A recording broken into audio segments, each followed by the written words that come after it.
है कि गाजर है एक। गाजर जो आता है किसके अंतर्गत आता है? तो राइट आंसर हो जाएगा ऑप्शन ए, जड़ होता है। ठीक है, जड़ होता है। और जड़ से संबंधित और भी होते हैं, जैसे कि मूली कह सकते हैं, चुकंदर कह सकते हैं, सलजम। ये तीनों बहुत इंपॉर्टेंट है। ठीक है फ्रेंड्स, ध्यान रखिएगा। नेक्स्ट क्वेश्चन क्या कह रहा है कि बरगद के पेड़ के तने से लटकने वाली मोटी जड़ें क्या कहलाती हैं?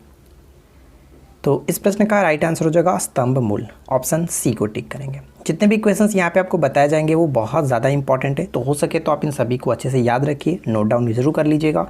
आलू भूमिगत रूपांतरित तना होता है जिसे कहा जाता है। तो सबसे पहला पॉइंट ये ध्यान रखना है कि आलू एक प्रकार का कह सकते हैं रूपांतरित तना है। ठीक है, तना के अंतर्गत और भी चीज़ें आती है, जैसे केसर, प्याज, अदरक, ये सभी इंपॉर्टेंट है। तो जिसे हम लोग आलू को यहाँ पे क्या कहते हैं फ्रेंड्स कि कंद के रूप में जाना जाता है। ठीक है, एक क्वेश्चन मैं आपको और बता दूं, जैसे आलू जो होता है वो किस कुल के अंतर्गत आता है? तो ये ध्यान रहेगा, सोलेनेसी कुल के अंतर्गत आता है। ठीक है, सोलेनेसी कुल के अंतर्गत आता है। सोलेनेसी कुल में बैंगन भी आता है, टमाटर भी आता है, इसको याद रखेंगे। मूंगफली का वनस्पतिक नाम क्या है? मूंगफली का वनस्पतिक नाम क्या है? तो इसका राइट आंसर होगा ऑप्शन सी, एरेकिस हाइपोजिया। C will be correct answer. Question number 5 देखिए, खासरा के उपचार के लिए इस्तेमाल किए जाने वाले टीके का नाम क्या है? इस टीके का नाम क्या होता है? MMR। ठीक है, MMR। तो इसका MMR का मतलब हम यहाँ पे पढ़ सकते हैं फ्रेंड्स कि मिल्स, मम्स और रुबेला। ठीक है, खासरा, मम्स और रुबेला होता है, जिसको हम लोग MMR टीका के नाम से जानते हैं। इन तीनों के लिए ये यूज़फुल होता है, तो यहाँ पे आपको ध्यान रखना है MMR। नेक्स्ट क्वेश्चन है कि निम्नलिखित जंतुओं में से किसमें 3 प्रकोष्ठ वाला हृदय होता है? 3 प्रकोष्ठ वाला हृदय किसमें होता है? मेंढक में। ऑप्शन डी को टिक करेंगे, मेंढक। अगला पॉइंट्स, हेलोफाइट्स अच्छी वृद्धि करते हैं, बताइए। हेलोफाइट्स को हिंदी में हम लोग क्या कहते हैं? लवण मृदुविद। ठीक है, यानी कि उच्च लवणता युक्त जलों में पैदा होने वाले जो पौधे होते हैं उन्हीं को हेलोफाइट्स कहा जाता है। तो यहाँ पे राइट आंसर होगा क्षारीय मृदा में। ठीक है, ऑप्शन हम डी को टिक करेंगे, क्षारीय मृदा में। अगला क्वेश्चन है कि शरीर रचना के किस वर्गीकरण में लॉबस्टर, ठीक है, लॉबस्टर जो है संबंध होता है? लॉबस्टर का संबंध हम कह सकते हैं क्रस्टेशियस। ठीक है, क्रस्टेशियस, यहाँ पे ऑप्शन बी को टिक करेंगे। पंजों वाली झींगा मछली बड़े समुद्री क्रस्टेशियस परिवार से आती है, और झींगा मछलियाँ जो होती है समुद्री भोजन के रूप में आर्थिक दृष्टि से काफ़ी महत्वपूर्ण मानी जाती हैं, तो ये ध्यान रखना है। नेक्स्ट वन है कि टीक और माइट वास्तव में होते हैं। टीक और माइट जो होते हैं वास्तव में होते हैं, तो मकड़ी वंशी होते हैं। ऑप्शन ए करेक्ट आंसर होगा, मकड़ी वंशी। चाय के पौधे का वनस्पतिक नाम क्या है? चाय के पौधे का वनस्पतिक नाम क्या है? बहुत इंपॉर्टेंट प्रश्न है, ध्यान रखेंगे, थियासाइनेसिस। ठीक है, थियासाइनेसिस। Option C will be correct answer. Next question है कि तेल बीज वाली फसल किससे संबंधित होती है? तेल बीज वाली फसल किससे संबंधित होती है? तो यहाँ पे कह सकते हैं कुसीफेरा। ठीक है, कुसीफेरी कह सकते हैं, ऑप्शन बी करेक्ट होगा। कुसीफेरी के अंतर्गत हम कह सकते हैं जैसे तेल बीज वाले, तो सरसों इसी के अंतर्गत आता है। ठीक है, सरसों इसी के अंतर्गत आता है। मालवेसी में क्या क्या आता है? तो मालवेसी में आपको बता चुका हूँ कि कपास, भिंडी, गुड़हल जैसे कह सकते हैं, गुड़हल का फूल आपने पता होगा। सोलेनेसी के अंतर्गत ऑलरेडी हम डिस्कस कर चुके थे, जैसे आलू, बैंगन, टमाटर इसके अंतर्गत आता है। और कंपोजिटी के अंतर्गत बात करें तो कंपोजिटी में सूरजमुखी हो गया, गुलदाउदी हो गया, गेंदा हो गया, ये सभी चीज़ें आती हैं। तो यहाँ पे फिलहाल हमारा करेक्ट आंसर होगा कुसीफेरी। ठीक है, ऑप्शन बी को टिक करेंगे। और हमारे पेड कोर्सेज में तो इसके बारे में अच्छे तरीके से नोट्स भी दिया गया था। चलिए नेक्स्ट क्वेश्चन क्या है कि कपास के रेशे होते हैं। कपास के रेशे होते हैं, राइट आंसर हो जाएगा ऑप्शन बी, यानी कि बीजों के अधिचर्मी रोम। ध्यान रखिएगा, जो कपास होता है वो बीज से निकाला जाता है, यानी कि ऑप्शन हम बी को टिक करेंगे। निम्न तापी इंजनों का अनुप्रयोग होता है। निम्न तापी इंजनों का अनुप्रयोग होता है रॉकेट प्रौद्योगिकी में। सी बिल्कुल सही आंसर होगा। ठीक है, रॉकेट प्रौद्योगिकी में। नेक्स्ट क्वेश्चन है कि दूरदर्शन प्रसारण में श्रव्य संकेतों का प्रेषण करने के लिए प्रयुक्त तकनीक है। तो हम यहाँ पे कह सकते हैं कि फ्रीक्वेंसी मॉड्यूलेशन। ठीक है, फ्रीक्वेंसी मॉड्यूलेशन, ऑप्शन हम बी को टिक करेंगे, जिसको हम लोग FM कहते हैं, फ्रीक्वेंसी मॉड्यूलेशन। नेक्स्ट है कि पानी में हवा का बुलबुला वैसे ही काम करेगा जैसा करता है। ये क्वेश्चन बहुत ज़्यादा इंपॉर्टेंट है, एकदम VVI प्रश्न है, इसको याद रखिएगा। पानी में हवा का बुलबुला वैसे ही काम करेगा जैसे अवतल लेंस करता है, यानी कि ऑप्शन डी करेक्ट है। अगला प्रश्न है कि बादलों के वायुमंडल में तैरने का कारण क्या होता है? बादलों के वायुमंडल में तैरने का कारण होता है उनका निम्न घनत्व, यानी कि उनके कम घनत्व के कारण वो तैरते हैं। घरेलू विद्युत तार स्थापन मूल्यतः है। घरों में जो विद्युत तार लगाए जाते हैं वो किस क्रम में लगाया जाता है? समानांतर क्रम में, यानी कि ऑप्शन बी को टिक करेंगे, समानांतर क्रम में। निम्नलिखित हार्मोनों में से किस में आयोडीन है? निम्नलिखित हार्मोनों में से किस में आयोडीन है? तो थायरॉक्सिन, राइट आंसर क्या हो जाएगा? Option A thyroxine. ठीक है, चलिए नेक्स्ट क्वेश्चन देखिए कि निम्नलिखित में से कौन से तत्व सभी प्रोटीनों में विद्यमान होते हैं? सभी प्रोटीनों में विद्यमान होते हैं, मौजूद होते हैं। तो हम यहाँ पे कह सकते हैं कि कार्बन भी होता है, हाइड्रोजन, ऑक्सीजन और नाइट्रोजन, सभी के सभी यहाँ पे राइट आंसर होगा ऑप्शन डी। प्रोटीन एक कार्बनिक यौगिक है जिसमें कार्बन, हाइड्रोजन, ऑक्सीजन और नाइट्रोजन होते हैं। प्रोटीन में अमीनो अम्ल पेप्टाइड बंध द्वारा श्रृंखला बंध होते हैं, तो ये भी आपको याद रखना है। चलिए अगला पॉइंट्स क्या कह रहा है? नेक्स्ट वन ये है, निम्नलिखित प्रति सूक्ष्म जैविक औषधियों में से कौन सी यक्ष्मा और कुष्ठ दोनों के चिकित्सा के लिए प्रयुक्त होता है? यानी यक्ष्मा के लिए भी और कुष्ठ रोग के लिए भी। तो बताइए कौन सी औषधि है? तो हम यहाँ पे कह सकते हैं ऑप्शन डी करेक्ट आंसर होगा, रिफैम्पिसिन। ठीक है, डी। यहाँ पे पढ़ सकते हैं कि कुष्ठ रोग माइक्रोबैक्टीरियम लेप्री से होता है, जबकि टीवी माइक्रोबैक्टीरियम यानी कि यक्ष्मा जिसको कहते हैं टीवी माइक्रोबैक्टीरियम ट्यूबरक्लोसिस से होता है। यानी हम यहाँ पे कह सकते हैं कि माइक्रोबैक्टीरियम प्रजाति के लिए जो प्रभावकारी दवा होती है रिफैम्पिसिन होता है। तो ये आपको ध्यान रखना है, दोनों में माइक्रोबैक्टीरियम जो होते हैं इनके लिए रिफैम्पिसिन का प्रयोग किया जाता है। अगला प्रश्न है कि AB रक्त वाले व्यक्ति को कभी कभी सार्विक रक्त अदाता यानी कि यूनिवर्सल रिसिप्टर कहा जाता है। तो बताइए क्यों कहा जाता है? AB रक्त वाले जो ब्लड ग्रुप होता है वो किसी भी रक्त समूह से ब्लड ले सकता है, इसलिए इनको यूनिवर्सल रिसिप्टर कहा जाता है, जबकि ब्लड ग्रुप O को हम लोग डोनर के रूप में जानते हैं। ठीक है, तो हम यहाँ पे कह सकते हैं क्यों कहा जाता है, क्योंकि इनमें कोई भी प्रतिपिंड जिसको एंटीबॉडी के नाम से जानते हैं नहीं होता है, अनुपस्थित होता है, अभाव होता है, ये कह सकते हैं ऑप्शंस बी। ठीक इसी के विपरीत जो हमारा डोनर वाला होता है यानी कि ब्लड ग्रुप O, इसमें कोई भी एंटीजन उपस्थित नहीं होता है, जिस वजह से हम कह सकते हैं कि इनको यूनिवर्सल डोनर कहा जाता है। ये किसी भी ब्लड ग्रुप को दे सकता है, ब्लड दे सकता है। ठीक है, क्वेश्चन है कि निम्नलिखित में से कौन सी अंतःस्रावी ग्रंथि पीयूष ग्रंथि से स्वतंत्र कार्य कर सकती है? तो यहाँ पे राइट आंसर होगा परावटु। ठीक है, परावटु। यहाँ पे पढ़िए परावटु, जिसको हम लोग पैराथायरॉयड ग्रंथि के नाम से भी जानते हैं, स्वतंत्र रूप से कार्य करती है। यह ग्रंथि पैराथॉर्मोन स्रावित करती है जो कि शरीर में कैल्शियम और फास्फोरस को नियंत्रित करता है। ये इंपॉर्टेंट है। ठीक है, आगे बढ़ते हैं। अगला पॉइंट है कि हमारे शरीर में त्वचा तल के नीचे विद्यमान वसा निम्नलिखित के विरुद्ध अवरोधक का काम करता है। बताइए हमारे शरीर में त्वचा तल के नीचे विद्यमान वसा निम्नलिखित के विरुद्ध अवरोधक का कार्य करता है। किसके? तो शरीर की ऊष्मा का क्षय होने से बचाता है, यानी कि रोकता है। ऑप्शन ए करेक्ट आंसर है। अगला क्वेश्चन, फोटोग्राफी में स्थायिकर के रूप में प्रयुक्त होने वाला रसायन कौन सा है? फोटोग्राफी में स्थायिकर के रूप में प्रयुक्त होने वाला रसायन कौन सा है? Sodium thiosulphate. Option B correct होगा, सोडियम थायोसल्फेट। ठीक है, चलिए आखिरी क्वेश्चन देख लीजिए क्या कह रहे हैं। निम्नलिखित में से कौन सा मिश्रित उर्वरक है? मिश्रित उर्वरक है, तो यहाँ पे कह सकते हैं कि NPK मिश्रित उर्वरक के रूप में जानते हैं। यहाँ पे डी बिल्कुल सही आंसर होगा। उर्वरक वे रासायनिक यौगिक होते हैं जो पौधों को उनके अच्छे उत्पादन के लिए आवश्यक पोषक तत्व प्रदान करते हैं। NPK मिश्रण में अगर हम बात करें, एक मिश्रित उर्वरक है जिसमें N का अर्थ नाइट्रोजन, K का अर्थ पोटेशियम और P का अर्थ फॉस्फोरस होता है। ठीक है, कि जिस विलयन में कोई पदार्थ की एक सीमा के बाद और अधिक ना घोला जा सके, ऐसा विलयन निम्नलिखित में से क्या कहलाता है? तो इस टाइप के विलयन को हम लोग संतृप्त विलयन कहते हैं। ऑप्शन ए करेक्ट होगा। टीका रोग किस फसल से संबंधित है? टीका रोग किस फसल से संबंधित है? तो राइट आंसर हो जाएगा ऑप्शन डी, मूंगफली से संबंधित है। धान का खैरा रोग होता है।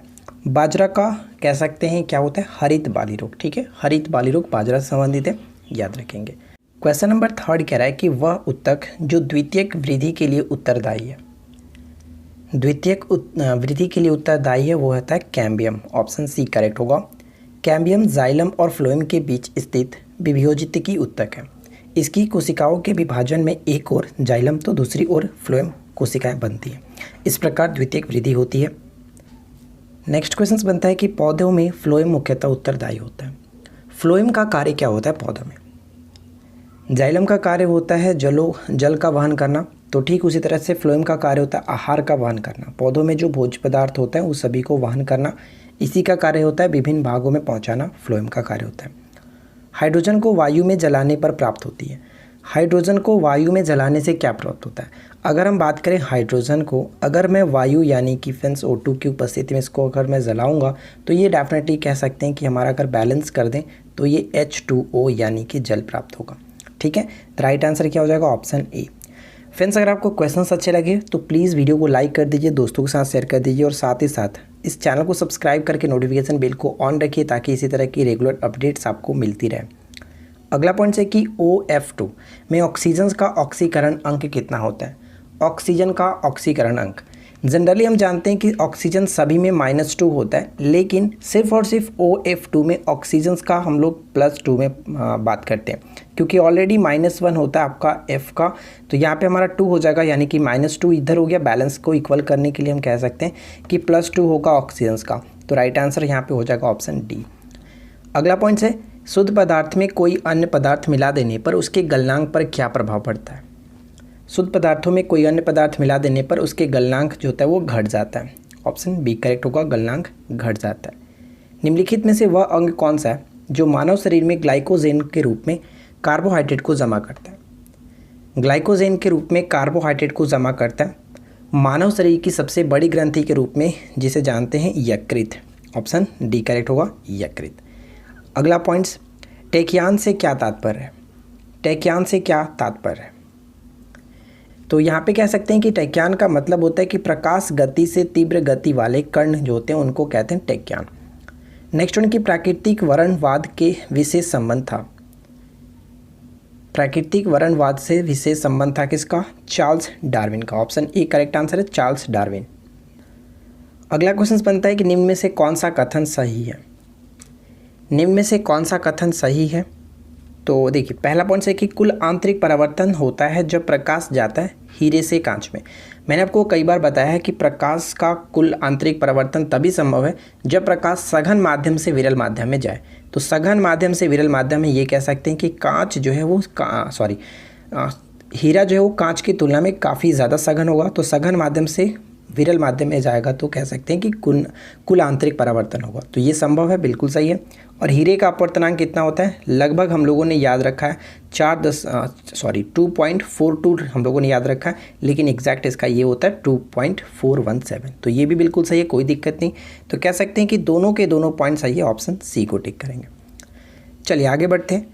अगला क्वेश्चन की निम्नलिखित में से कौन सा एक प्रकृति में अनुचुंबकीय है?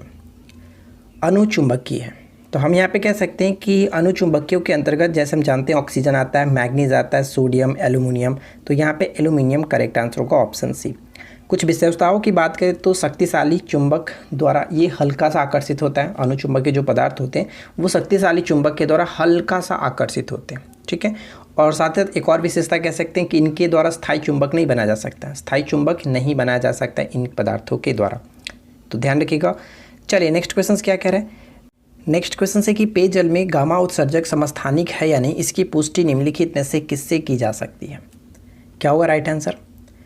इसकी पुष्टि हम लोग कर सकते हैं, ऑप्शन सी करेक्ट आंसर होगा, प्रस्फुरण गणक के द्वारा, ऑप्शन सी करेक्ट होगा। इसके बारे में मैंने यहाँ पे छोटा सा पॉइंट लिखा, आप इसको पढ़ करके भी अच्छे तरीके से समझ सकते हैं, ठीक है। चलिए नेक्स्ट क्वेश्चन देखिए क्या है। निम्नलिखित में से कौन सा पौधे के लिए अनिवार्य सूक्ष्म पोषक तत्व नहीं है? अनिवार्य सूक्ष्म पोषक तत्व नहीं है तो क्या होगा? बोरॉन भी होता है, जस्ता भी होता है, तांबा भी होता है, लेकिन सोडियम नहीं होता है। यहाँ पे देखिए मैंने लिख रखा, अच्छे तरीके से इसको पढ़ करके समझ लेते हैं क्या कह रहा है कि पौधों के लिए आवश्यक सूक्ष्म पोषक जो तत्व होते हैं नाइट्रोजन, फास्फोरस, पोटेशियम, लोहा, बोरॉन, जिंक, तांबा, manganese, sulphur, chlorine, calcium, magnesium तथा मॉलिब्डेनम, ये सभी याद रखिएगा, अक्सर ये पूछ जाते हैं। अब बात करते हैं कि कौन पोषक तत्व के अंतर्गत नहीं आ सकते हैं। जैसे कि सोडियम ऑप्शंस में दिया गया था, सोडियम नहीं हो सकता है, कोबाल्ट नहीं होता है, निकेल नहीं होता है, तो ये सभी पौधों के लिए आवश्यक पोषक तत्व नहीं है, तो इन सभी को याद रखना है, ठीक है। चलिए नेक्स्ट क्वेश्चन क्या है कि निम्नलिखित में से कौन सा तत्व लोहे के साथ मिश्रित होने पर इस्पात बनाता है, जो कि उच्च ताप का प्रतिरोध करता है और इसमें उच्च कठोरता तथा अपघर्षण प्रतिरोधकता होती है। तो फर्स्ट लाइन से ही आपको क्लियर हो चुका होगा कि क्या है राइट आंसर होगा, क्रोमियम, ठीक है। लोहे के साथ इसको मिलाया जाता है जो कि इस्पात बनाता है, ऑप्शन बी करेक्ट होगा क्रोमियम। निम्नलिखित में से किस एक का ईंधन मान अधिक होता है? ईंधन मान अधिक है तो आपको पता है हाइड्रोजन जो है इसका ईंधन मान काफ़ी ज़्यादा है, ऑप्शन ए करेक्ट होगा। भविष्य के ईंधन के रूप में भी जानते हैं। अगला पॉइंट से कि धान का प्रसिद्ध रोग जो कि खैरा रोग किसके कारण होता है? मैंने आपको ऊपर बताया था कि धान का खैरा रोग होता है, जबकि बाजरा में हरित बाली रोग होता है, मक्का नहीं, यहाँ पे कह सकते हैं मूंगफली में टीका रोग होता है। तो खैरा रोग का संबंध यहाँ पे जस्ता की कमी के कारण, धान की खेती में जस्ता की कमी के कारण खैरा रोग उसमें हो जाता है। लौंग के तेल का निम्नलिखित में से कौन सा एक प्रमुख घटक है? लौंग के तेल का निम्नलिखित में से कौन सा एक प्रमुख घटक है?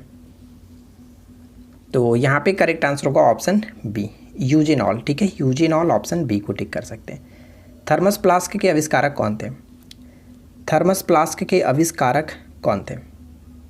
तो यहाँ पे करेक्ट आंसर होगा James Dewar, option A correct answer है जेम्स डेवर। नेक्स्ट वन है कि छिछले हैंडपंप से पानी पीने वाले लोगों के नीचे लिखे सभी रोगों में से होने की संभावना है सिवाय इनमें से कौन नहीं हो सकता है? तो हैजा भी हो सकता है, टाइफाइड भी, और कमला यहाँ पे हो सकता है, लेकिन कह सकते हैं फ्लोरोसिस जो होता है ये नहीं हो सकता क्योंकि ये फ्लोरीन की कमी से होता है। यहाँ पे पढ़ सकते हैं कि कॉलरा, टाइफाइड, जॉइंटिस संक्रमित जल के द्वारा होता है। कम गहरे हैंडपंप में जीवाणुओं के संक्रमण की संभावना अधिक होती है, लेकिन फ्लोरोसिस जो होता है वो रोग पानी में फ्लोरीन की अधिकता के कारण होता है।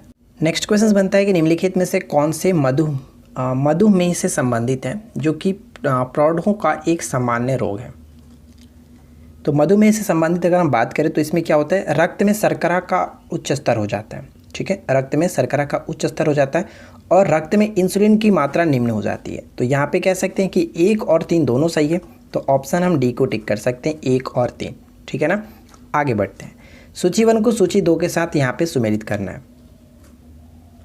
तो ध्यान दीजिएगा, अगर हम बात करें यहाँ पे विटामिन की, तो हम यहाँ पे कह सकते हैं जो विटामिन होता है वो क्या होगा, तो विटामिन यहाँ पे कैरोटीन है। ठीक है, ध्यान दीजिएगा, कैरोटीन विटामिन होता है। एंजाइम की बात करें तो पेप्सिन यहाँ पे कह सकते हैं एक प्रकार का एंजाइम है। ए का 2 और बी का फर्स्ट, ए का 2 बी का फर्स्ट कहाँ पे मिल रहा है, यहाँ पर भी है और यहाँ पर भी है। ठीक है, आगे बढ़ते हैं। अगर हम बात करें फ्रेंड्स यहाँ पे हार्मोन, तो हार्मोन आपको पता है कि प्रोजेस्टेरॉन एक प्रकार का हार्मोन है। ठीक है, प्रोजेस्टेरॉन एक प्रकार का हार्मोन है, तो सी का 4 के साथ मैच करना चाहिए। सी का 4 के साथ यहाँ पे मिल रहा है, तो करेक्ट आंसर हमारा हो गया ऑप्शन बी। ठीक है, केरेटिन की बात करें तो केरेटिन एक प्रकार का प्रोटीन होता है, जबकि कैरोटीन विटामिन होता है, ये ध्यान रखिएगा। तो यहाँ पे right answer will be option B. चलिए आगे बढ़ते हैं। नेक्स्ट क्वेश्चन है कि निम्नलिखित में से कौन सा रूपांतरित स्तंभ है? यहाँ पे रूपांतरित स्तंभ का मतलब हो गया कि रूपांतरित तना है। तो तना के रूप में हम जानते हैं आलू आता है। ठीक है, आलू, जबकि गाजर, शकरकंद और यहाँ पे मूली जो है ये सभी के सभी जड़ से संबंधित हैं। तो राइट आंसर यहाँ पे होगा ऑप्शन डी आलू। नेक्स्ट वन है कि सूची 1 को सूची 2 के साथ मैच करना है। ठीक है, तो चलिए यहाँ पे देखते हैं प्रकाश संश्लेषण किस में होता है। प्रकाश संश्लेषण हरित लवक में होता है। ए का 2 के साथ मैच करना चाहिए, यहाँ पर भी है, यहाँ पर भी है, यानी B1 भी मिल रहा है, B1 भी मिल रहा है। अब बात करते हैं डायरेक्ट C3 C4 में क्या होगा। देखिए सी की बात करें तो सी श्वसन जो होता है सूत्रकर्णिका यानी माइटोकॉन्ड्रिया के साथ होगा, जबकि प्रोटीन संश्लेषण जो होता है वो राइबोसोम के द्वारा होता है। तो सी का 3 और डी का 4, सी का 3 डी का 4 यहाँ पे मिल रहा है, तो right answer will be option C, इसको याद रखना। चलिए अगला क्वेश्चन, हृदय के रक्त का संचरण करने वाली धमनियाँ कहलाती है। हृदय के रक्त का संचरण करने वाली धमनियाँ क्या कहलाती है? तो नाम से ही क्लियर होगा, हृदय के रक्त का संचरण हृदय धमनियाँ, ऑप्शन सी। लेकिन और भी जो 4 पॉइंट्स मैंने यहाँ पे लिखा है इसको पढ़ेंगे। जैसे देखिए, हृदय धमनियाँ रक्त से हृदय तक ले जाती हैं। ग्रीवा धमनियाँ की बात करें तो रक्त को सिर तक ले जाती हैं।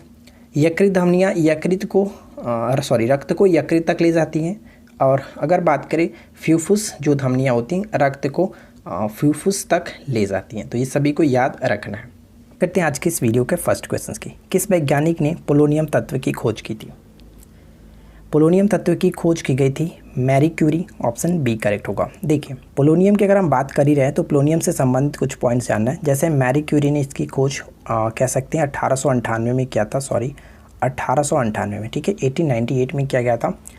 और जो पोलोनियम होता है एक प्रकार का रेडियो एक्टिव तत्व होता है, ठीक है। इसका एटॉमिक नंबर कितना होता है, यानी कि परमाणु संख्या 84 होता है, ये ध्यान रखिएगा। और हम ये कह सकते हैं कि सबसे अधिक समस्थानिक वाला तत्व है, ठीक है, आइसोटॉप वाला तत्व है। और कभी कभी पोलोनियम को, कभी कभी का अक्सर हम कह सकते हैं कि पोलोनियम को पोलोनियम 210 यानी कि पोलोनियम 210 के नाम से भी जानते हैं।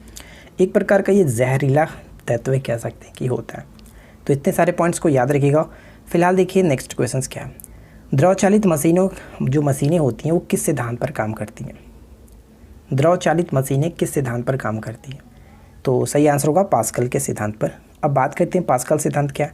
तो जो पास्कल थे वो फ्रांस के वैज्ञानिक थे और इन्होंने द्रव और गैसों से संबंधित एक सिद्धांत दिया था, जैसे तरल कह सकते हैं। तो ध्यान दीजिएगा, तरल में हम यहाँ पे ध्यान रखेंगे कि पास्कल का सिद्धांत सिर्फ और सिर्फ गैसों और द्रवों पर लगता है, ठीक है। तो इनका सिद्धांत कुछ इस तरह से था कि किसी स्थिर अवस्था में तरल के किसी बिंदु पर लगाया गया दाब जो होता है, दाब का जो मान होता है वो सभी दिशाओं में समान होता है। तो ये था पास्कल का नियम, ये ध्यान रखिएगा। अगला क्वेश्चन क्या है। पत्तियों को हरा रंग प्रदान करता है। पत्तियों को हरा रंग प्रदान करता है कौन? Chloroplast. Option B correct answer है क्लोरोप्लास्ट। क्लोरोफिल में कौन सा तत्व होता है? तो क्लोरोफिल में मैग्नीशियम होता है, ये ध्यान रखेंगे। सबसे कम तरंग दैर्घ्य वाला प्रकाश कौन सा है? सबसे कम तरंग दैर्घ्य, जो सबसे ज़्यादा स्कैटरिंग करेगा उसका तरंग दैर्घ्य सबसे कम होगा। तो बैंगनी रंग सबसे ज़्यादा विचलन होता है, तो कह सकते हैं कि बैंगनी रंग का जो तरंग दैर्घ्य है वो सबसे कम होता है, ठीक है। चलिए अगला पॉइंट्स क्या है। शहद का प्रमुख घटक कौन सा है? शहद का प्रमुख घटक कौन सा है? तो right answer will be option D fructose, ठीक है। फ्रुक्टोज की मात्रा 38.2%, ग्लूकोज 31%, पानी 17.1%, माल्टोज कार्बोहाइड्रेट और सुक्रोज कुछ इस तरह से कह सकते हैं। अगला पॉइंट्स क्या कह रहा है। अल्फ़ा केराटिन एक प्रोटीन है जो, अल्फ़ा केराटिन एक प्रोटीन है जो त्वचा में उपस्थित होता है, ठीक है, त्वचा में उपस्थित होता है। हम ये कह सकते हैं कि त्वचा में जैसे बाल हो गया, खाल हो गया, नाखून, पंजों आदि में ये उपस्थित होता है अल्फ़ा केराटिन। नेक्स्ट वन है कि कॉर्पस लूटियम कहाँ पाई जाने वाली कोशिकाओं की संहति है, जिसको हम लोग पीतपिंड कहते हैं, लेकिन इंग्लिश में अक्सर ये क्वेश्चन इंग्लिश में ही पूछा जाता है, कॉर्पस लूटियम। तो कॉर्पस लूटियम ये कह सकते हैं अंडाशय में, ठीक है। कॉर्पस लूटियम हम कह सकते हैं कि कौन सा हार्मोन को स्रावित करता है, तो प्रोजेस्टेरोन हार्मोन का स्रावित करता है, ये ध्यान रखिएगा। मानव शरीर में ऑक्सीजन का अभिगमन होता है, मानव शरीर में ऑक्सीजन का अभिगमन होता है, उसका अभिगमन का सही अनुक्रम क्या होना चाहिए? तो सही अनुक्रम है जो कि कह सकते हैं एक तो फेफड़ा से, फेफड़े के बाद हम कह सकते हैं फ्रेंड्स क्या होना चाहिए, फेफड़े के बाद रक्त और उसके बाद हमारा ऊतक में, यानी कि 2, 1 और 3 करेक्ट होगा। 2, 1, 3 ऑप्शन सी को टिक कर सकते हैं। अगला पॉइंट्स की हीमोफीलिया एक अनुवांशिक विकार है जो उत्पन्न करता है। हीमोफीलिया एक अनुवांशिक विकार है जो उत्पन्न करता है। तो ध्यान दीजिएगा, हीमोफीलिया एक अनुवांशिक विकार है और इसमें क्या होता है कि रक्त का स्कंदन नहीं हो पाता, यानी कि जो व्यक्ति हीमोफीलिया से ग्रसित है उसके छोटे से भी अगर कहीं चोट लग जाता है, जैसे कट ब्लड आ जाता है, तो उसका ब्लड जल्दी से नहीं रुकता नहीं है, यानी कि जमता नहीं है। तो हम कह सकते हैं कि रक्त का स्कंदन नहीं हो पाता है। बेकेलाइट प्लास्टिक प्राप्त होता है, बेकेलाइट प्लास्टिक जो होता है वो प्राप्त होता है, कह सकते हैं फिनॉल और फॉर्मल्डिहाइड की अभिक्रिया से। ऑप्शन बी बिल्कुल सही आंसर है। नेक्स्ट क्वेश्चन बनता है कि जीवद्रव्य जीवन का भौतिक आधार है, यह कथन किसका है? जीवद्रव्य जीवन का भौतिक आधार है, यह किसका कथन है? यह कथन हेक्सले का कह सकते हैं, हेक्सले, और इन्होंने 1863 में ये दिया था कथन, कह सकते हैं। सेबेसियस ग्रंथियाँ पाई जाती है, सेबेसियस ग्रंथियाँ पाई जाती हैं। तो ध्यान दीजिएगा, त्वचा का एक होता है एपिडर्मिस और एक होता है डर्मिस। जो एपिडर्मिस होता है वो त्वचा का सबसे बाहरी परत होता है, ठीक है, और जो डर्मिस होता है वो इसके अंदर का परत होता है, हम कह सकते हैं। तो स्तनियों की त्वचा के डर्मिस में ये पाया जाता है सेबेसियस ग्रंथि, यानी right answer will be option B. इसको याद रखिएगा, काफ़ी महत्वपूर्ण प्रश्न है। नेक्स्ट वन की कह सकते हैं पेब्रिन निम्न में से किसका एक रोग है? पेब्रिन, तो पेब्रिन जो रोग होता है वो रेशम की कीट, यानी कि सही आंसर होगा ऑप्शन सी। वायरस जनित रोग इनमें से कौन सा है? वायरस जनित रोग, वायरस के कारण होने वाला रोग, यहाँ पे राइट आंसर क्या होगा? पोलियो, ठीक है, पोलियो होगा, ऑप्शन डी को टिक करेंगे। पोलियो को एक और नाम से जानते हैं, यहाँ पे देखिए, पोलियो तो छोटा सा नाम है लेकिन इसका पूरा नाम यहाँ पे हम देख सकते हैं, पोलियो मेरुरज्जु शोथ, ठीक है। आगे बढ़ते हैं। लाइसोसोम में पाया जाने वाली वह एंजाइम जिसमें जीवद्रव्य को घुला देने या फिर नष्ट करने की क्षमता होती है, क्या कहलाता है? तो इस प्रश्न का करेक्ट आंसर हो जाएगा ऑप्शन डी, हाइड्रोलाइटिक एंजाइम, ठीक है, हाइड्रोलाइटिक एंजाइम। और लाइसोसोम को आपको पता है क्या कहते हैं, आत्महत्या की थैली, ठीक है। नेक्स्ट क्वेश्चन है कि बच्चों में सूखा रोग तथा वयस्कों में ऑस्टियोपोरोसिस का कारण क्या है। यहाँ पे ध्यान दीजिएगा, जो विटामिन डी होता है, विटामिन डी की कमी से, यहाँ पे राइट आंसर आपका हो जाएगा ऑप्शन सी। विटामिन डी की कमी से बच्चों में तो रिकेट्स कह सकते हैं, जिसको सूखा रोग कहते हैं, रिकेट्स होता है, लेकिन वयस्कों में ऑस्टियोपोरोसिस नामक, जिसको हम लोग ऑस्टियोमलेशिया भी कहते हैं, तो ये दो रोग होते हैं, ये ध्यान रखिएगा। वयस्कों में ऑस्टियोपोरोसिस या फिर ऑस्टियोमलेशिया, या फिर यहाँ पे बच्चों में रिकेट्स, ध्यान रखेंगे, ऑप्शन डी को टिक करेंगे, ठीक है। विटामिन सी की कमी से स्कर्वी रोग होता है, विटामिन ए की कमी से रतौंधी कह सकते हैं, और एक होता है ज़ीरोफ्थैल्मिया, ये भी याद रखिएगा। खाने का सोडा क्या है, खाने का सोडा, तो खाने का सोडा एक होता है और एक धोने का सोडा होता है। धोवन सोडा के रूप में हम लोग सोडियम कार्बोनेट को जानते हैं, जबकि खाने का सोडा सोडियम बाइकार्बोनेट को जानते हैं। यानी कि यहाँ पे हमारा सही आंसर होगा ऑप्शन बी, सोडियम बाइकार्बोनेट खाने का सोडा। निम्नलिखित में से कौन सा कथन सत्य है, तो ध्यान दीजिएगा, यहाँ पे पूछा जा रहा है कि निम्नलिखित में से कौन सा कथन सत्य है। तो कह सकते हैं निकट दृष्टि दोष के लिए अवतल लेंस का चश्मा दिया जाता है, बिल्कुल सही। दूर दृष्टि दोष के लिए उत्तल लेंस का चश्मा दिया जाता है, ये भी सही है।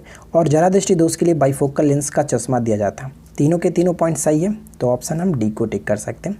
काफ़ी इंपॉर्टेंट प्रश्न बनता है, इसको याद रखिएगा। अगला क्वेश्चन है कि सरगासो समुद्र का नाम पड़ा है।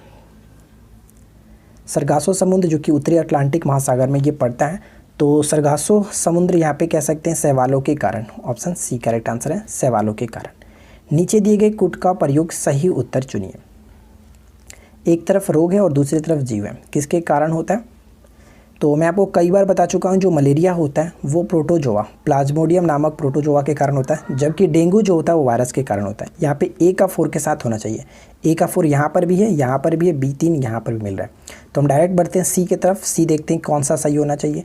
सी यहाँ पे तपेदिक, जो तपेदिक है वो जीवाणु के कारण होता है, यानी सी का 2 के साथ मैच होगा। तो सी का 2 के साथ यहाँ पे मिल रहा है, तो correct answer will be option A, दाद कवक के कारण, ये याद रखिएगा, ठीक है फ्रेंड्स। चलिए आगे बढ़ते हैं। नेक्स्ट क्वेश्चन है कि मिल्क ऑफ मैग्नीशिया के रूप में बाजार में लाए जा रहे प्रति अम्ल का नाम क्या है, एंटासिड का नाम क्या है। मिल्क ऑफ मैग्नीशिया के नाम से किसे जानते हैं, MgOH का होल ट्वाइस, मैग्नीशियम हाइड्रोक्साइड को मिल्क ऑफ मैग्नीशिया के नाम से जाना जाता है। बॉक्साइट से एल्युमिनियम का निष्कर्षण किया जाता है, किसके द्वारा, बॉक्साइट से एल्युमिनियम का निष्कर्षण किया जाता है विद्युत अपघटन के द्वारा, ठीक है। बॉक्साइट एल्युमिनियम का अयस्क होता है। बॉक्साइट का सूत्र क्या होता है, Al2O3N2 ये ध्यान रखिएगा, 2H2O। चलिए नेक्स्ट क्वेश्चन क्या कह रहा है, क्षार धातुओं को आवर्त सारणी के किस समूह में रखा गया, क्षार धातुओं को, तो क्षार धातुओं को आवर्त सारणी के कह सकते हैं कि फर्स्ट के ए में रखा गया, तो ऑप्शन हम ए को टिक करेंगे। इसको लिथियम वर्ग के नाम से भी जानते हैं। साथ ही साथ शून्य वर्ग आपको पता होगा, समूह जो समूह कह सकते हैं, कोई दिक्कत नहीं है, समूह आपका या फिर आवर्त कहिए, जो 18 है उसके अंतर्गत भी हम कह सकते हैं, ठीक है। इसमें हमारा इनर्ट गैस जो कि हम ये हीलियम को, नियॉन को, आर्गन को, इसको रखते हैं, जिसको हम लोग निष्क्रिय गैस कहते हैं, इनर्ट गैस कहते हैं, या फिर हम इसको उत्कृष्ट गैस कहते हैं। तो ये सभी याद रखिएगा, शून्य वर्ग के अंतर्गत आते हैं। अगला पॉइंट्स, ऑक्सीजन की उपस्थिति में ग्लूकोज के कार्बन डाइऑक्साइड एवं जल से ऊर्जा निर्मुक्त होने के साथ पूर्ण रूपांतरण होने को क्या कहते हैं। यहाँ पे बस छोटा सा एक पॉइंट ध्यान रखना है कि ऑक्सीजन की उपस्थिति में, जब उपस्थिति की बात की जाती है तो वायवीय श्वसन कह सकते हैं, जब अनुपस्थिति की बात की जाती तो यहाँ पे हम अवायवीय श्वसन कहते हैं, ठीक है।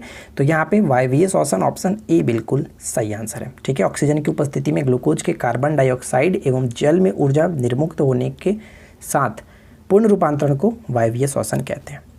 लास्ट क्वेश्चन देख लीजिए क्या कह रहा है, सूची 1 को सूची 2 के साथ सुमेलित करना है। तो यहाँ पे मैच कीजिए और बताइए कौन किसके साथ सही तरीके से मैच होगा। उत्परिवर्तन का सिद्धांत, उत्परिवर्तन का सिद्धांत किसने दिया, HD ब्रिज, ठीक है। HD ब्रिज यहाँ पे करेक्ट होगा। तो फर्स्ट का डी कहाँ मिल रहा है, फर्स्ट का डी यहाँ पर भी है, यहाँ पर भी है, बी का 3 भी मैच किया गया।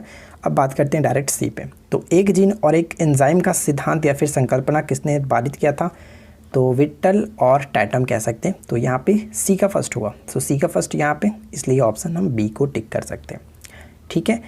साथ ही साथ ये भी याद रखिएगा ओपेरॉन अवधारणा किसने दिया था, तो ये दिया गया था जैकेव और मोनो के द्वारा। कह रहा है कि आशा की धातु है, आशा की धातु के रूप में हम लोग यूरेनियम को जानते हैं, ऑप्शन ए बिल्कुल सही होगा। इसके साथ साथ और भी क्वेश्चंस पूछे जाते हैं, जैसे भविष्य का धातु के रूप में किसे जानते हैं, तो टाइटेनियम को जानते हैं भविष्य के धातु के रूप में, जबकि भविष्य के ईंधन के रूप में हम लोग हाइड्रोजन को जानते हैं। ठीक उसी तरह से पारा होता है, पारा को भी एक उपनाम दिया गया जिसे क्विक सिल्वर के नाम से इसको जानते हैं, ये ध्यान रखिएगा। तो ये सभी पॉइंट्स जो कि काफ़ी इंपॉर्टेंट है, इसको याद रखेंगे। तो फिलहाल यहाँ पे करेक्ट आंसर होगा ऑप्शन ए। नेक्स्ट वन कि हमारे शरीर में मस्तिष्क का कौन सा भाग संवेगात्मक क्रियाओं को नियंत्रित करता है, तो इसका करेक्ट आंसर होगा हाइपोथैलेमस। ठीक है, right answer will be option A hypothalamus. देखिए नेक्स्ट क्वेश्चन है कि साइनोकोबालामीन है। अक्सर ये क्वेश्चन पूछा जाता है कि किस विटामिन को साइनोकोबालामीन के नाम से जानते हैं, तो ध्यान दीजिएगा यहाँ पे हम कह सकते हैं विटामिन B12 जो इसको साइनोकोबालामीन के नाम से जानते हैं। और अक्सर ये पूछा जाता है कि किस विटामिन में कोबाल्ट होता है, तो B12 में कोबाल्ट होता है क्योंकि इसमें कोबाला यानी कि कोबाल्ट इसमें आता है। ठीक है, विटामिन जो C है इसका रासायनिक नाम क्या होता है, स्कर्बिक एसिड। B2 जो होता है इसको राइबोफ्लेविन के नाम से जानते हैं, और B6 को पैराडॉक्सिन के नाम से जाना जाता है। तो ये सभी याद रखेंगे। टाइफाइड से शरीर का कौन सा अंग प्रभावित होता है, टाइफाइड जिसको हम लोग मियादी बुखार के नाम से भी जानते हैं, और ये जीवाणु से होने वाला रोग है, और इसमें हमारा शरीर का आंत प्रभावित होता है, सी करेक्ट होगा। जरा दृष्टि दोष को सही करने के लिए आमतौर पर इस्तेमाल किए जाने वाला लेंस का प्रकार कौन सा है, जरा दृष्टि दोष। तो इसको सही करने के लिए हम लोग किस प्रकार के लेंस का यूज़ करते हैं, बाईफोकल लेंस। ठीक है, ऑप्शन ए करेक्ट होगा। साथ ही साथ अगर हम बात करें सिलेंड्रिकल लेंस यानी कि जो बेलनाकार लेंस होता है, इसका हम लोग प्रयोग करते हैं अबिंदुकता को दूर करने के लिए। उत्तल लेंस की बात करें तो ये हमारा दूरदृष्टि दोष के लिए, जबकि अवतल लेंस का प्रयोग निकट दृष्टि दोष को दूर करने के लिए किया जाता है। नेक्स्ट क्वेश्चन है कि भाप अंगार गैस किसका मिश्रण है, भाप अंगार गैस किसका मिश्रण है, तो हम ये कह सकते हैं कि भाप अंगार गैस जो होता है कार्बन मोनोऑक्साइड के साथ हाइड्रोजन यानी कि CO+H2 का जो मिश्रण होता है, इसको हम लोग कहते हैं भाप अंगार गैस। जबकि कार्बन मोनोऑक्साइड के साथ अगर नाइट्रोजन गैस के मिश्रण करते हैं तो इसको हम लोग प्रोड्यूसर गैस के नाम से जानते हैं। ये दोनों अक्सर पूछ जाते हैं, इसको याद रखेंगे। चलिए नेक्स्ट वन देखिए, निम्न में से कौन सा एक परमाणु भाग है, परमाणु का भाग है, तो परमाणु के भाग के रूप में इलेक्ट्रॉन, प्रोटॉन और न्यूट्रॉन तीनों को जानते हैं। तो यहाँ पे करेक्ट क्या होगा, ऑप्शन ए 1 2 3। ठीक है, फोटोन इसका भाग नहीं होता है, सही आंसर होगा ऑप्शन ए। निम्न में से कौन सा कथन सही है, निम्न में से कौन सा कथन सही है। पहला पॉइंट्स की 20 हर्ट्ज से लेकर के 20,000 हर्ट्ज एक औसत वयस्क इंसान के लिए ध्वनि की श्रव्य सीमा है जो कि हम सुन सकते हैं, बिल्कुल सही है। मानव शिशु वास्तव में आवृत्तियों को 20 हर्ट्ज से थोड़ा अधिक सुन सकते हैं, ये भी बिल्कुल सही है। और ऑडियो आवृत्ति की जो एसआई यूनिट होती है वो हर्ट्ज होता है, ये भी सही है। तो तीनों के तीनों पॉइंट सही होने की वजह से ऑप्शन हम डी को टिक करेंगे। ठीक है, right answer will be option D. Next one देखिए, दीर्घ रेडियो तरंगे पृथ्वी की किस सतह से परावर्तित होती हैं, दीर्घ रेडियो जो तरंगे होती हैं पृथ्वी की किस सतह से परावर्तित होती है, तो ये होता है आयन मंडल, ऑप्शन बी करेक्ट होगा आयन मंडल। ठीक है, ध्यान दीजिएगा आयन मंडल। अगला पॉइंट्स क्या कह रहा है, निम्न में से किस पौधे में फूल नहीं होते हैं, किस पौधे में फूल नहीं होते हैं, और इसे हम लोग किस नाम से जानते हैं, तो ध्यान दीजिएगा इसे हम लोग अपुष्पक पौधा के नाम से भी कहते हैं, तो फर्न होगा राइट आंसर ऑप्शन डी। अगला प्रश्न बनता है कि पोलियो के टीके की खोज किसने की थी, पोलियो के टीके की खोज जोनास साल्क ने किया था, बी करेक्ट होगा जोनास साल्क। अलेक्जेंडर जो फ्लेमिंग, इनका नाम अक्सर आपने सुना होगा क्योंकि इन्होंने एंटीबायोटिक की खोज जबकि सबसे पहले पेनिसिलिन का निर्माण किया था 1928 में। रॉबर्ट कोच आपको पता होगा, रॉबर्ट कोच ने कह सकते हैं हैजा के टीके की खोज रॉबर्ट कोच ने किया था, ये भी ध्यान रखना है। और एडवर्ड जेनर का नाम हम अक्सर जानते हैं क्योंकि इन्होंने चेचक के टीके का आविष्कार किया था, एडवर्ड जेनर। तो कुल मिलाकर यहाँ पे फिलहाल हमारा सही आंसर क्या था, ऑप्शन बी। तो इन सभी चीज़ों को याद रखेंगे। चलिए अगला पॉइंट्स क्या कह रहा है कि अंतःस्रावी ग्रंथियाँ और साथ ही साथ स्रावित हार्मोन, तो कौन किसके साथ सही तरीके से मैच होगा यहाँ पे देखते हैं। तो चलिए हम यहाँ पे मैच करते हैं। पहले पॉइंट्स की बात करें यहाँ पे देखिए, सबसे पहले हम देखते हैं पीयूष ग्रंथि, क्योंकि पीयूष ग्रंथि हमें पता है कि एक प्रकार का वृद्धि हार्मोन यहाँ से रिलीज होता है। तो बी का 3 के साथ कहाँ पे मिल रहा है, बी का 3 के साथ यहाँ पर भी है, यहाँ पर भी है। चलिए अच्छा, ए का 2 हो गया, ए का 2 यहाँ पर भी, हमें मैच करना पड़ेगा सी। अगर सी मैच कर लेता है तो राइट आंसर हम देख सकते हैं। सी अगर हम यहाँ पे देखें तो क्या, अग्नाशय। अग्नाशय से आपको पता है कि अग्नाशय की बीटा कोशिका से इंसुलिन का स्राव होता है, तो हम यहाँ पे सी का फर्स्ट का टिक कर सकते हैं, यानी सी का फर्स्ट कहाँ पे मिल रहा है, right answer will be option C. तो ये हमारा सही आंसर हो गया ऑप्शन सी। इसी तरह से आप करेंगे। अब यहाँ पे देख सकते हैं कि अधिवृक्क से कोर्टिसोल नामक हार्मोन रिलीज होता है। ये सभी के सभी इंपॉर्टेंट है। प्रोजेस्टेरॉन की बात करें तो ये स्रावित होता है जनन ग्रंथि से, ये ध्यान रखिएगा। एक्चुअली ये मादा जनन ग्रंथि से स्रावित होने वाला प्रोजेस्टेरॉन हार्मोन है, ये ध्यान रखिएगा। नेक्स्ट क्वेश्चन है कि ब्राइट्स रोग शरीर के किस भाग को प्रभावित करता है? तो ध्यान दीजिएगा, ब्राइट्स रोग कह सकते हैं शरीर के गुर्दे को प्रभावित करता है, ए करेक्ट होगा। अगला पॉइंट्स, हिस्टीरिया रोग सामान्यतः किस वर्ग से में होता है? हिस्टीरिया जो रोग है सामान्यतः किस वर्ग में होता है? तो हिस्टीरिया रोग का संबंध हो जाता है जवान महिलाएं में, कह सकते हैं जो कुंवारी लड़कियां होती हैं उनमें ये अक्सर ये रोग देखने को मिलता है।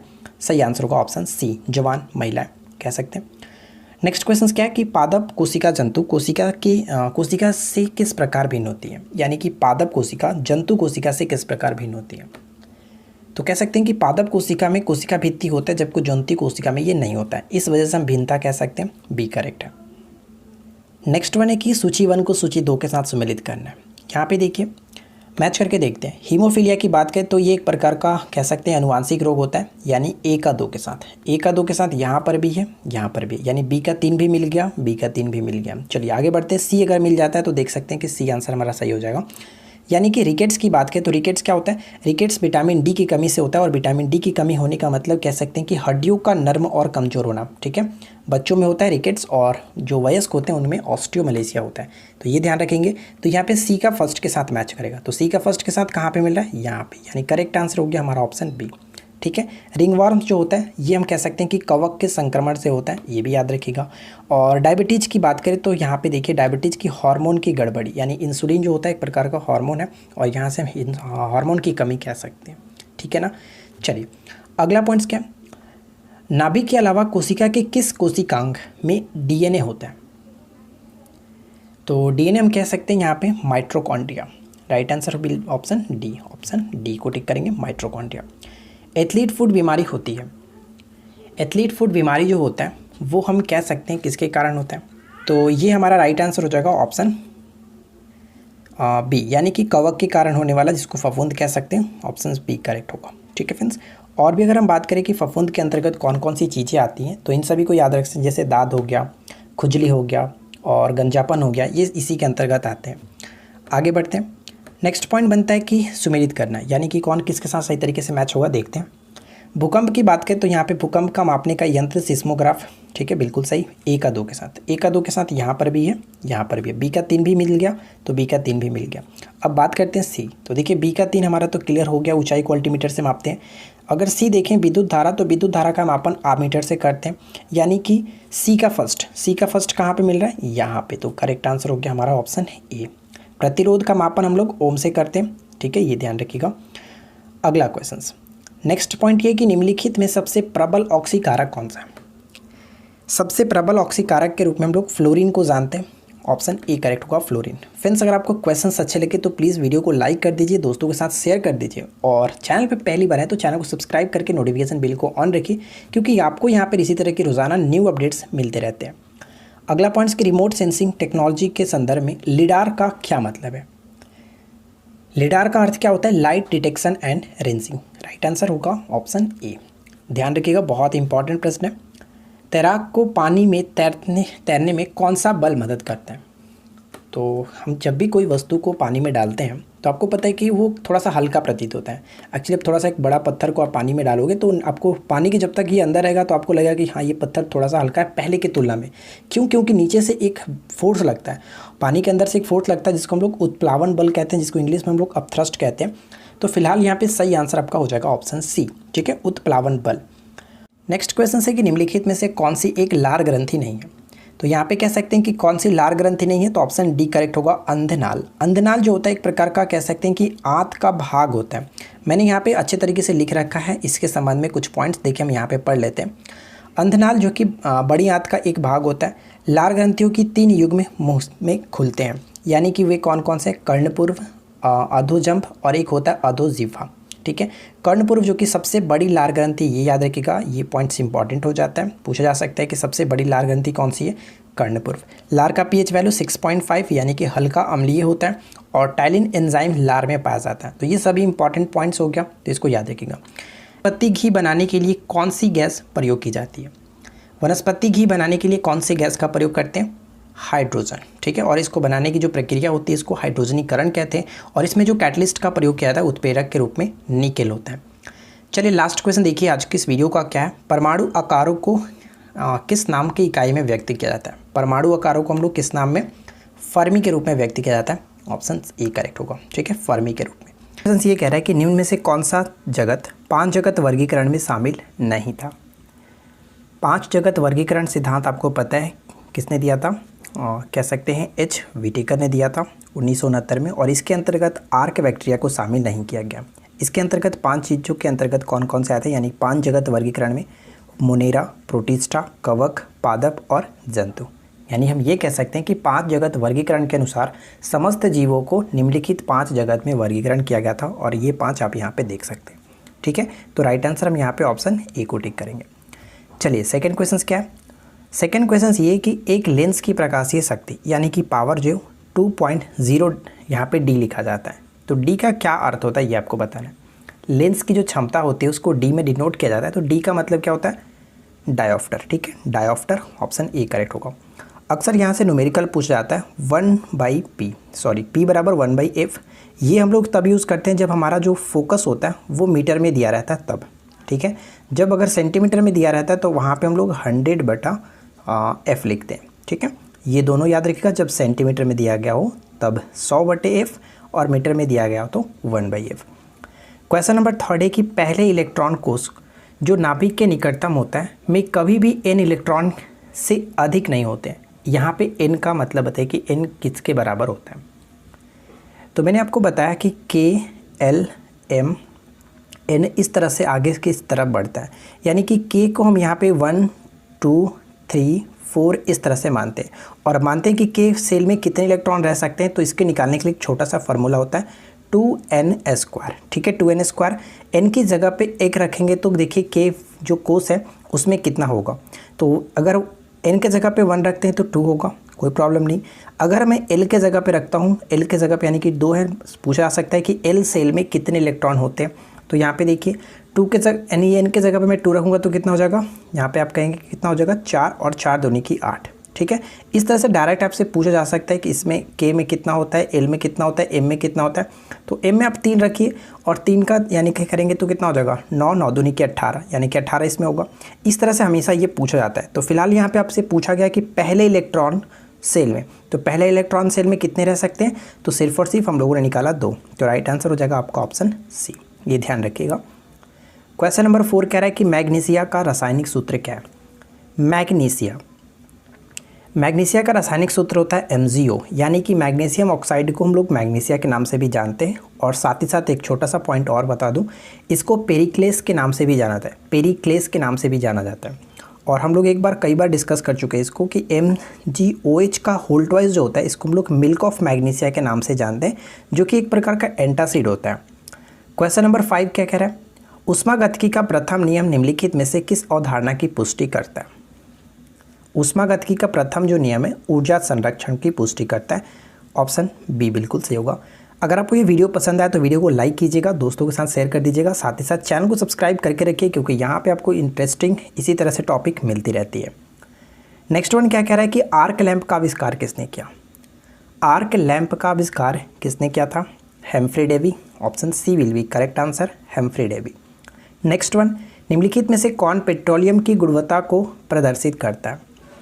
पेट्रोलियम की गुणवत्ता को प्रदर्शित करता है कौन? Octane number. जबकि ध्यान दीजिएगा सीटेन संख्या की बात करें, सीटेन नंबर की बात करें तो ये डीजल के लिए यूज़ किया जाता है, पेट्रोलियम के लिए ऑक्टेन नंबर। तो यहाँ पे केवल और केवल एक को सही करेंगे, ऑप्शन ए सही आंसर है।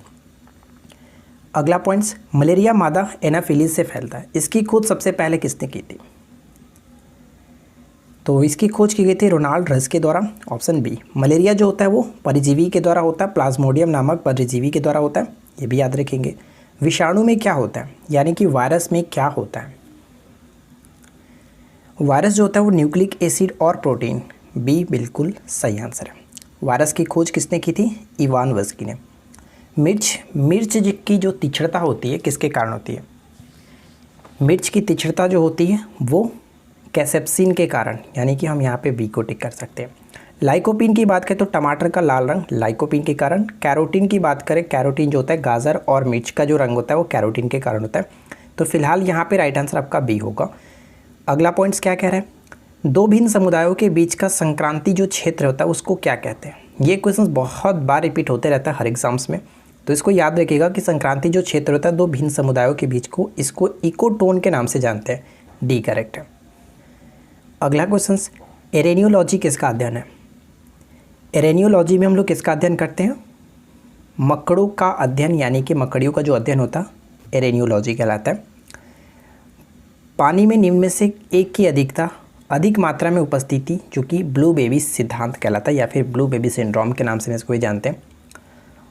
तो ये कह सकते हैं कि अगर पानी में नाइट्रेट्स की मात्रा अधिक हो जाती है उसको हम लोग ब्लू बेबी सिंड्रोम या फिर ब्लू बेबी सिद्धांत के नाम से जाना था। एक्चुअली आप सिद्धांत नहीं, गलती है वो, सिद्धांत नहीं सिंड्रोम ही होना चाहिए। एक प्रकार का रोग होता है जो कि अक्सर ये बच्चों में देखने को मिलता है। ठीक है। खाना पकाने के लिए विशेष रूप से निर्मित चिपचिपाहट रहित बर्तनों में किसका लेप किया जाता है। नॉन स्टिकी आपने अक्सर सुना होगा, नॉन स्टिकी बर्तन बनाने में हम लोग किसका प्रयोग करते हैं, तो बर्तनों के जो तल होता है उसमें टेफ्लॉन का प्रयोग किया जाता है, तो उसी का हम लोग यहाँ पे चिपचिपाहट रहित बनाने में किया जाता है, चिपकता नहीं है। नाभिकीय रिएक्टर में ऊर्जा उत्पन्न होती है। नाभिकीय रिएक्टर में ऊर्जा उत्पन्न होती है किस तरह की, नाभिकीय विखंडन होता है। तो कौन सा विखंडन होता है, नियंत्रित होता है, क्योंकि उसको हम लोग कंट्रोल कर लेते हैं। नियंत्रित नाभिकीय विखंडन होता है, तो यहाँ पे ऑप्शन सी होगा। निम्नलिखित में से कौन अर्धचालक नहीं है।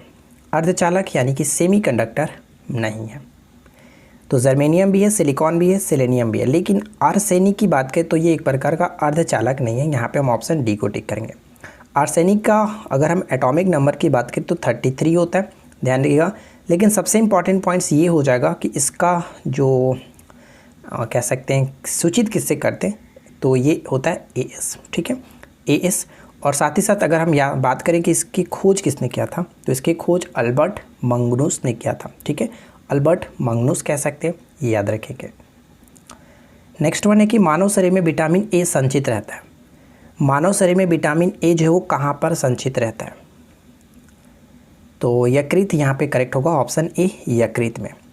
अगला पॉइंट देखिए कि निम्न में से वह कौन सा अंग है जो मानव शरीर में ग्लाइकोजेन के रूप में कार्बोहाइड्रेट को जमा करता है। ग्लाइकोजेन के रूप में कार्बोहाइड्रेट को जमा करता है वो शरीर का कौन सा अंग है, वो अंग हो जाता है यकृत। ठीक है, जो कि मानव शरीर की सबसे बड़ी ग्रंथि के रूप में जानते हैं।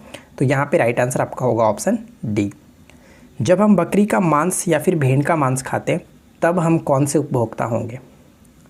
एक होता है उत्पाद, दूसरा होता है उपभोक्ता और तीसरा होता है अपघटक। ठीक है, तो यहाँ पे हम बात करें जो उपभोक्ता, तो हम लोग जो होंगे वो द्वितीय उपभोक्ता के रूप में काम करेंगे। क्यों, क्योंकि जो भेड़ बकरी हो गई तो वो क्या करती हैं, वो उत्पादक को खाती हैं, यानी कि उत्पादक के अंतर्गत हरे पेड़ पौधे जो होते हैं वो आएंगे और उनको उत्पादक को प्राथमिक उपभोक्ता बन करके बकरी और भेड़ खाते हैं और इनको हम लोग द्वितीय उपभोक्ता बन करके खाते हैं। ठीक है, इस तरह से हम कह सकते हैं कि हम लोग द्वितीय उपभोक्ता के रूप में कार्य करेंगे।